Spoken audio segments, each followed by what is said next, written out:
idol, kumusta kayo? Kumusta kayong lahat? Nandito tayo ngayon sa LTO. So yun, nahuli tayo. Magsilbing aral na lang to sa atin dahil wala eh. Nilabag natin yung tatakaran. Ito, kinuha natin yung ano natin, lisensya natin. Buti ano lang, minor penalty lang pinataw sa atin.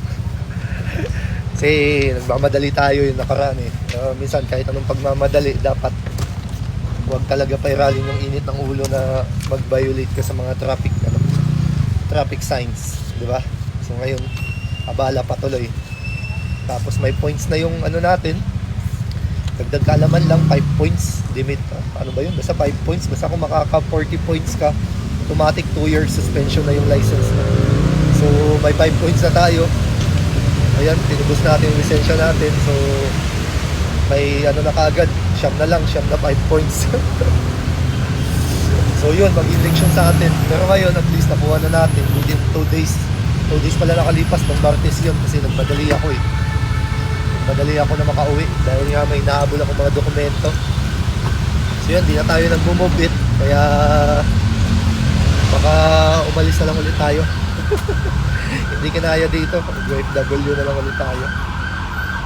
So thankful pa din tayo dahil maging maayos naman yung transaction.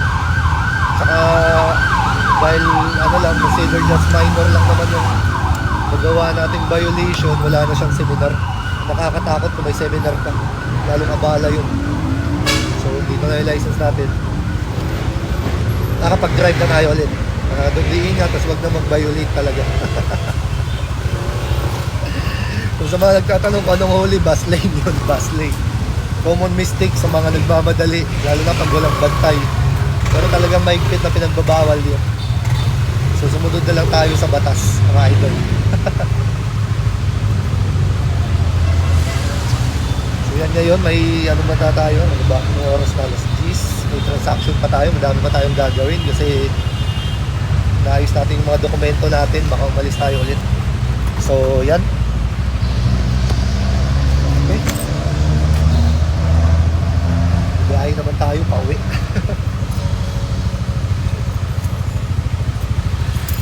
Ay, abala pa tuloy.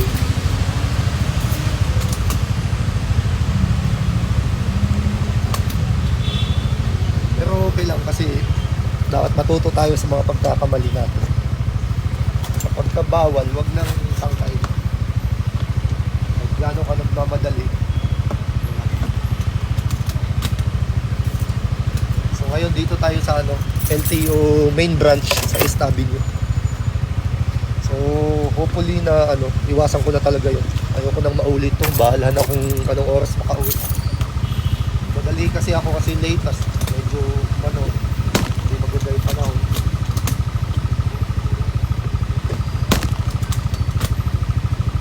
Pero thanks God, naging okay ang lahat. So ngayon, pwede na tayong umuwi. Dala na natin ulit yung lisensya natin. So lesson learned. Pagka pinagbabawal, huwag gawin, di ba? So ayoko na din talaga. Bahala na ako mabagal. So ayan. So salamat sa inyo. Bye bye.